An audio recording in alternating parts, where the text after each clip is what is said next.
तर बघू शकता मित्रांनो, सध्याला जबरदस्त अवकाळी पाऊस चालू आहे, तुम्हाला व्हिडिओमध्ये दिसत असेल. आणि फायनली म्हणजे ह्या पावसाळ्याचा 2026च्या पावसाळ्याचा हा पहिलाच अवकाळी पाऊस आहे आमच्या इकडं. आणि मी खूप खुश आहे, कारण तुम्हाला सांगतो आपली जी सुबाबूळ जी आहे, आता ती सुबाबूळ आपली फुटणार. आणि 4G बुलेट नेपियर जे आहे ते लवकरात लवकर कापणीसाठी येणार आहे आता, कारण आता त्याला थोडंसं खत व्यवस्थापन वगैरे चांगलं करणार आहोत आपण. आणि कुळवणी वगैरे करून एकदम पद्धतशीरित्या सऱ्या वगैरे सोडून घ्यायचे. आता आता थोडंसं पाणी वगैरे भरपूर झालं, पाऊस वगैरे पडला, सगळीकडे थंडगार वातावरण झालं की होते काय, एकदम चाऱ्यावरीने पण फास्ट वाढतात. आणि जे धुरे बंधारे हे जे समोर जे झाडं वगैरे तुम्हाला दिसतात, हे सगळे एक 8 ते 15 दिवसामध्ये हिरवळ येते. त्याच्यामुळे होते काय, शेळ्या आपण तास दीड तास बाहेर जर फिरवल्या तर पाय मोकळे होतात आणि शेळ्या पाणी वगैरे पिणार, निरोगी राहतात शेळ्या. हां, आता नवीन नवीन पाली फुटल्याच्या नंतर शेळ्याला मावा होणं किंवा जुलाब लागणं ह्या गोष्टी होणारच, पण काही ताण नाही आपल्याकडं, कारण भरपूर असा मेडिकल बॉक्स आहे आपल्याकडे. आणि महत्त्वाचं म्हणजे सल्फाडायमाडाईन असो, सेफॉक्स टीजर, नॉर्फ्लॉक्स, कारण भरपूर नेव्हलॉन पावडर असो, कारण एका आजारावरती 5 ते 6 औषधं आपण ठेवलेले आहात. त्याच्यामुळे रोगराईचा तितका काही ताण नाही. फक्त सध्याला आपल्याला ताण आहे तो म्हणजे वैरणीचा, कारण बंदिस्त शेळीपालन म्हणलं की वैरणी खूप महत्त्वाचे आहेत मित्रांनो. वैरणीशिवाय बंदिस्त शेळीपालन चालू शकत नाही. आणि महत्त्वाचं म्हणजे बघा, इकडं आपला होंडा लागवडीचा बोकड आहे. आणि ह्या बोकड विक्रीसाठी उपलब्ध आहे मित्रांनो, कारण ह्या बोकडानं सर्व शेळ्या लागवड केलेल्या जातात. बघू शकता तुम्ही, एकदम जबरदस्त बोकड आहे. आणि ह्या बोकडानं सर्व शेळ्या आता लागवड केलेल्या आहेत. आणि महत्त्वाचं म्हणजे मित्रांनो, आता बघू शकता तुम्ही, आता इकडं 4G बुलेट नेपियर म्हणजे 1.5 ते 2 महिन्यामध्ये आता मस्तपैकी 4G बुलेट नेपियरची कापणी येणार. आणि त्याच्यामुळे आपल्या शेळ्या ज्या आहेत त्या शेळ्या परत हिरव्या वैरणीवरती पडणार. त्याच्यामुळे अजून शेळ्या आपल्या व्यवस्थित संगोपन होईल शेळ्यांचं. बघू शकता, संपूर्ण 4G बुलेट आहे हा, व्यवस्थित त्या चारा लागवड. आणि महत्त्वाचं तुम्हाला हे सुद्धा दाखवतो मी, आपली जी सुबाबूळ जी आहे, आता सुबाबूळ सुद्धा फुटत्या. बरेच जण म्हणतात की आमची उन्हाळ्यात एकदा एक वेळ सुबाबूळ सुकली की नंतर फुटते का नाही, एकदम म्हणजे वाळून गेलेली आहे. कितीही सुबाबूळ वाळू द्या मित्रांनो, जर तुमच्या सुबाबूळची एक जरी कापणी जरी झालेली असेल तर ती सुबाबूळ अजिबात म्हणजे काहीच होत नाही त्या सुबाबूळीला.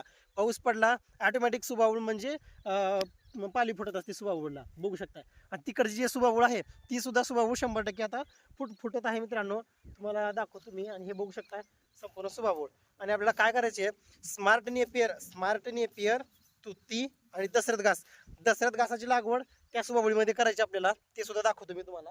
आणि हे जे आहे स्मार्ट नेपियर जे आहे, ह्या क्षेत्रामध्ये आपल्याला 5 ते 10 गुंठे स्मार्ट नेपियरची लागवड करायची आहे. स्मार्ट नेपियर म्हणजे आपण इंडोनेशियन किंवा बाहुबली गवत म्हणत असतो ना, इंडोनेशियन स्मार्ट नेपियर.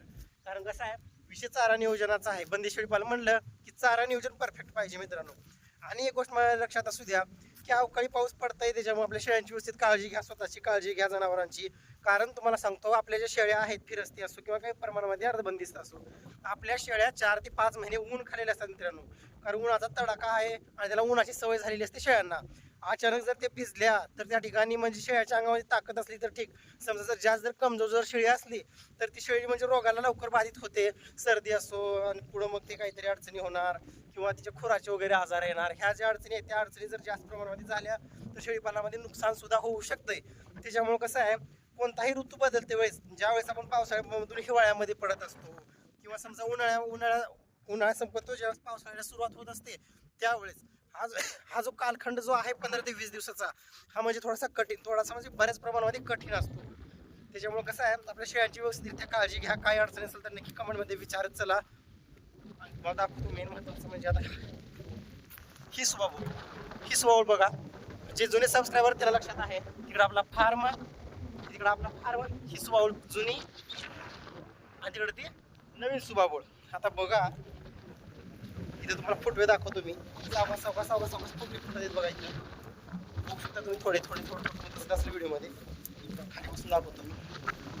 बघू शकता इथं सुबाबूळ जी आहे ती सुबाबूळ सावकाश फुटत आहे. बघू शकता सुबाबूळ आपली सगळीकडे एकदम थोडे हे बघू शकता प्रमाण सगळीकडे म्हणजे फुटवे चालू सावकाश सुबाबूळीला.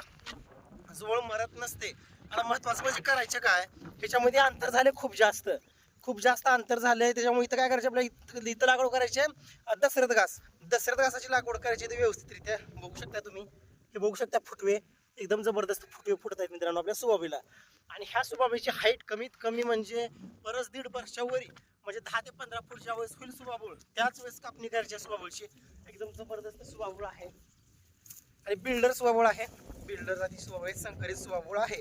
कधी पण लक्षात असतं गावरान वगैरे नाही, बिओ वगैरे धरलेली सुबाबूळ आहे. बघू शकता अशा पद्धतीने सध्याला नियोजन चालू आहे. मस्तपैकी सुबाबूळला बघू शकता फुटवे होत आहेत.